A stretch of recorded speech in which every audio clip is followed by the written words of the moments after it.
Lâu lâu mình có một cái video về hộp số làm cho các bạn coi nha. Đây là cái hộp số sàn của con Fortuner đời 2018-19 gì đó. Tình trạng của cái hộp số này là nó bị vào số 3, số 4 là rất là khó vô. Nó bị giống như là không có vào được bánh răng đó các bạn. Cái đồng tốc nó hư á. Với thứ hai là nó rào. Đã vào được thì rất là rào. Thì mình chẩn đoán là đồng tốc bị hư là một. Và cái thứ hai là cái bạc đạn dẫn hướng bạc đạn cốt chính có thể là bị rào.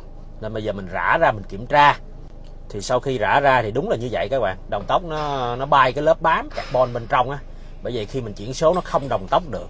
Không đồng tốc được thì nó vô số nó sẽ bị kêu cụp giống như bánh răng nó cạ vào nhau rồi nó mới chịu vô. Còn cái bạc đạn thì rơi thấy ghê luôn. Không biết lý do tại sao mà nó rơi như vậy, mình cũng hơi bất ngờ tại thường đồ Toyota nó rất là chuẩn, nó rất là chính xác, nhưng mà kỳ này bạc đạn rất là rơ nên cũng phải thay luôn.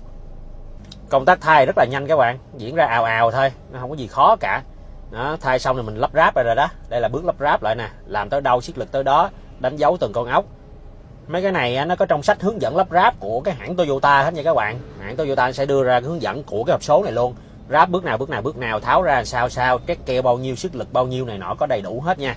Bởi vậy nên mình cũng không phải gọi là ghê gớm đâu, chỉ làm theo hướng dẫn của hãng.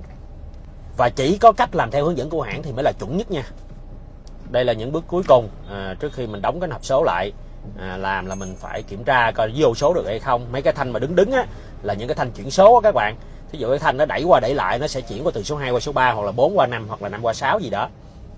Những bước cuối cùng trước khi hoàn thiện luôn công tác lắp ráp những con ốc mà để gắn bi nè, chặn bi này nọ nè, để tránh xì nhớt mình cũng phải trét keo rõ ràng hết, nếu không thì nó có xảy ra nguy cơ xì nhớt, làm cho chuẩn.